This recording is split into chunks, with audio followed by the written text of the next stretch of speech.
শীতকালে গরম গরম ধোয়া ওঠা ভাপা পিঠা তো সবারই অনেক পছন্দ। নরম তুলতুলে আর একদম পারফেক্টভাবে কি করে তৈরি করবেন পুরো টিপ সহ আজকে রেসিপিটা শেয়ার করব। আর এইভাবে যদি আপনি ভাপা পিঠা তৈরি করেন তাহলে 2 দিন পর্যন্তই নরম তুলতুলে সফট থাকবে। চলুন দেখে নেওয়া যাক ঝটপট ভাপা পিঠার সহজ রেসিপি। প্রথমেই ভাপা পিঠার জন্য আমি নিয়েছি চালের গুঁড়ি, নারকেল আর খেজুরের গুড়। সবকিছু আগে থাকতে প্রিপারেশন করে রেখেছি যাতে করে ভাপা পিঠাগুলো তৈরি করতে একদমই ইজি হয়। আর খুবই অল্প উপকরণ দিয়েই ভাপা পিঠাগুলো কিন্তু তৈরি করা যায়। মাত্র এই 3টি উপকরণ দিয়েই ভাপা পিঠা তৈরি করব। চালের গুঁড়ির মধ্যে প্রথমেই দিয়ে দিচ্ছি আমি স্বাদমতো লবণ। লবণটা দিয়ে হাত দিয়ে একটু মাখিয়ে নিচ্ছি প্রথমেই। আর চালের গুঁড়িতে পরিমাণ মতো লবণ দিবেন, এতে করে মিষ্টি খাবারের ব্যালেন্সটা ঠিক থাকবে, খাবারটাও অনেক টেস্টি হবে। এখন আমি কুসুম গরম পানি অল্প অল্প দিয়ে দিয়ে তারপর মাখিয়ে নিচ্ছি। একেবারে পানিটা দিয়ে দিবেন না, এতে করে কিন্তু বেশি পানি হয়ে যেতে পারে বা নরম হয়ে যেতে পারে।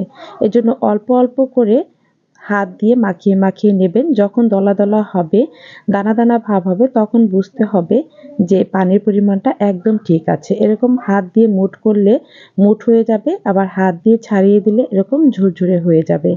এখন এই পানির পরিমাণটা একদম ঠিক আছে। একটা বাঁশের চালনি নিয়েছি, আপনি যে কোনো চালনি দিয়ে কিন্তু এটা চেলে নিতে পারবেন। একটি বোলের উপরে চালনিটা দিয়ে হাত দিয়ে তারপর আমি চেলে নিচ্ছি। আর সুন্দর একটু স্মুথ দেখবেন একেবারে গুঁড়িটা হয়ে যাবে। আর এইভাবে চালনি দিয়ে চেলে নিলে কিন্তু পিঠার দানাটাও মিশ্রণ হয়। পিঠাটা তৈরি করার পরেও পিঠা অনেক নরম এবং সফট তুলতুলে থাকে। দেখেই বুঝতে পারছেন এরকম দানা দানা হবে, নরম। আর এইভাবেই সবগুলো চালের গুঁড়ি আমি চালনি দিয়ে প্রথমেই চেলে নেব।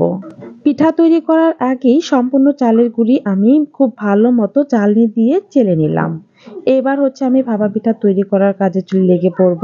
দেখুন, এখানে আমি মাটির ঢাকনা নিয়েছি পিঠাগুলো তৈরি করার জন্য। এক এক অঞ্চলে এক এক জিনিস দিয়ে ভাপা পিঠা তৈরি করা হয়, তারা আপনারা কমেন্টসে কিন্তু জানাবেন।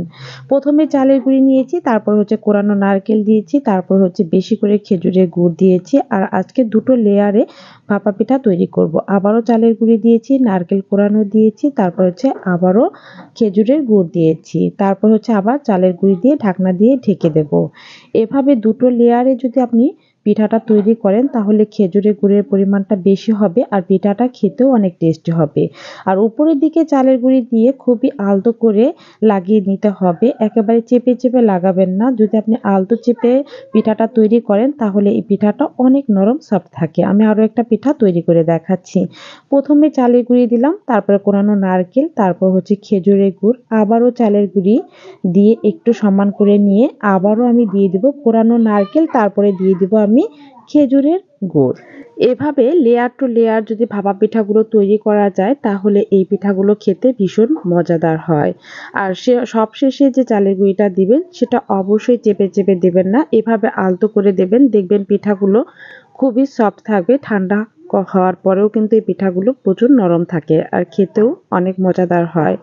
পিঠাগুলো আমি তৈরি করে নিয়েছি। এরপরে চুলার উপরে একটা পাতিল বসিয়ে তাতে আমি মাটির যে সাজ থাকে ভাপা পিঠা তৈরি করা, সেই সাজটা বসিয়ে চারিপাশে ময়দা দিয়ে লাগিয়ে দিয়েছি যাতে ভাপ না বের হয়ে যায়। এরপরে পিঠাগুলো দিয়ে দিচ্ছি। বাজারে যে কেনা নেট পাওয়া যায় সেগুলো দিয়ে দিচ্ছি যাতে করে পিঠাগুলো তোলার সময় খুবই সহজেই তুলতে পারি। 3টা পিঠাই দিয়ে ঢাকনা দিয়ে ঢেকে দিলাম। আর 10 থেকে 12 মিনিট পরে পিঠাগুলো আমি তুলে নিচ্ছি। একটু সময় নিয়ে ভাপ দিবেন যাতে করে পিঠাটা খুব সুন্দর মতো মেক হতে পারে, কারণ ভিতরে অনেকটা সময় দেখা গেছে চালের গুঁড়ি কাঁচা থাকতে পারে, সেজন্য একটু সময় নিয়ে ভাপিয়ে নেবেন। এইভাবে সম্পূর্ণ পিঠাগুলোই আমি তৈরি করে নিয়েছি আর দেখেই বুঝতে পারছেন পিঠাগুলো কতটা লোভনীয় হয়েছে।